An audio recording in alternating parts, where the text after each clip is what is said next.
Please সন্তানকে ধ্বংস করে ফেলবেন না। আমার কথায় হয়তো অনেকে চিন্তা করতে পারেন নিজের সন্তানকে ধ্বংস করে কিভাবে আবার।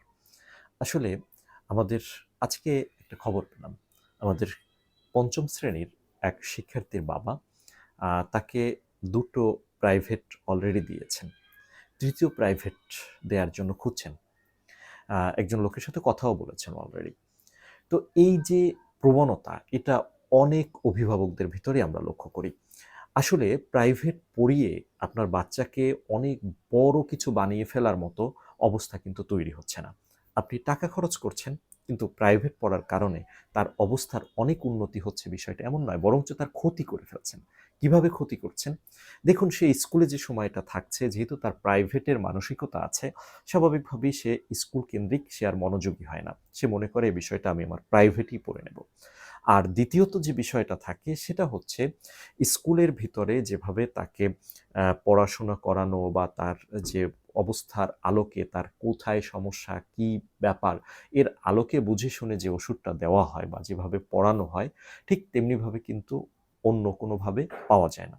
আর আপনি যদি পানই তাহলে স্কুলে আসার দরকার কি? স্কুলটাকে তো দেয়াই হয়েছে যাতে বাচ্চার ডেভেলপমেন্টের জন্য কাজ করে।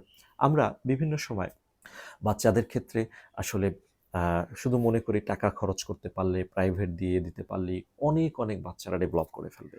তার আসলে সমস্যাটা কোথায়? কোন জায়গাটায় তার টিচার দরকার? কি করানো দরকার? এই বিষয়গুলোর প্রতি কিন্তু আমরা অভিভাবকেরা অনেকেই সচেতন না।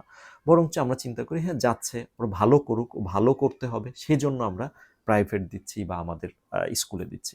কিন্তু ওর কাছে আমি কি চাই? ওর কাছে একটা 5 এর বা 6 এর একটা বাচ্চার কাছে আপনি কি চান? এটা ক্লিয়ার তো?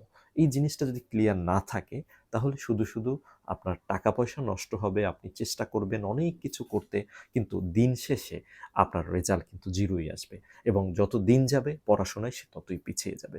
আমরা একটা জিনিস খেয়াল করে দেখি যে স্কুলের ১ম দিকে তারা খুব ভালো স্টুডেন্ট থাকে। কিন্তু ধীরে ধীরে তারা খারাপের দিকে যায়। এই খারাপের পিছনের আ বিভিন্ন তথ্য ঘাঁটতে গিয়ে আমাদের কাছে মনে হয়েছে যে আসলে বাচ্চারা যখন বড় হয় তখন তাদের কিন্তু নিজস্ব কিছু পড়াশোনা করা দরকার। নিজেরা কিছু জানাশোনা করার চেষ্টা করা দরকার। কিন্তু সেইটা না করে তারা যখন একটা নির্দিষ্ট ছকের ভিতরে বা অন্য কারো উপরে নির্ভরশীলতা তৈরি হয়, নির্ভরশীল হয়ে বাঁচার চেষ্টা করে, তখন কিন্তু তার পড়াশোনায় আর অগ্রগতি হয় না। আপনি চিন্তা করে দেখুন তো, যত উপরের ক্লাসে ওঠে তত পড়াশোনার পরিমাণটা বাড়তে থাকে। আর এ অবস্থায় শুধু প্রাইভেট টিচার রেখে বা আপনি ওর পিছনে লেগে থেকে আপনি আর কতদূর ওকে নিয়ে যেতে পারবেন? ওর যদি নিজে থেকে প্রচেষ্টা না থাকে বা নিজে থেকে প্রচেষ্টা চালানোর মতো সময় ওর না থাকে, তাহলে আল্টিমেটলি ওর কাছ থেকে ভালো কিছু আশা করা যায় না। অনেকেই আছেন যে সকালবেলা ক্লাসে আসে, তারপরে হলো দুপুর পর্যন্ত ২টা-৩টা পর্যন্ত স্কুলে থাকে। স্কুলে থাকার পরে যে কোনোভাবে খেয়ে-দেয়ে গোসল করে এরপরে আবার আরেকটা টিউশনিতে যায় বা কোথাও পড়তে যায়। ওখান থেকে এসে আবার আরেকজন টিচারের কাছে যায়। মানে এভাবে করে সন্ধ্যার পর আবার আরেকজন টিচার। তাহলে এই যে এত টিচার, ওকে কিন্তু সার্বক্ষণিক আপনি চাপের মধ্যে রেখেছেন। আর এই চাপের মধ্যে রাখার কারণে ওর কিন্তু আসলে নিজের যে ব্যক্তিত্বের বিকাশ, নিজের যে পড়াশোনার করার মতো যে চিন্তাভাবনা করা, এই সুযোগটা তার থাকে না। সারাদিন পরিশ্রম করার পরে এরপর আপনি যদি তাকে একটু বই নিয়ে পড়তেও বসতে বলেন, আসলে তার পক্ষে বসা সম্ভব না। আপনিও পারবেন না।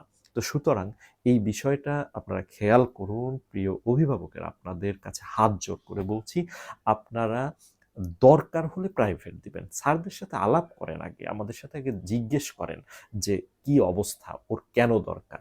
কোন জায়গাটা দরকার? এটা আগে আইডেন্টিফাই করেন। তারপরে একজন টিচার দিয়ে তাকে ওই সমস্যাগুলো সমাধান করানোর চেষ্টা করেন। কিন্তু আ জানুয়ারি থেকে ডিসেম্বর পর্যন্ত শুধু প্রাইভেট দিয়ে রাখলেন বা একজন মাস্টার দিয়ে রাখলেন। আর আপনি প্রত্যাশা করছেন যে আপনার বাচ্চা অনেক কিছু শিখে ফেললো বা ভালো করলো। এটা কিন্তু সম্ভব না। তো সুতরাং এখনই সতর্ক হন। তাকে ধ্বংস করবেন না। বরঞ্চ স্কুল কেন্দ্রিক বা স্কুলের ক্লাস কেন্দ্রিক তাকে আরো বেশি অ্যাক্টিভ করে তুলুন। সমস্যাগুলো স্কুলের ক্লাসে আলোচিত হোক। যাতে করে সেই সমস্যাগুলো সমাধান করে ওরা সামনের দিকে এগিয়ে যেতে পারে। আপনার যদি কোনো বিষয় জানার থাকে অবশ্যই আমাদের সাথে অফিসে যোগাযোগ করতে পারেন, আমাদের সাথে কথা বলতে পারেন।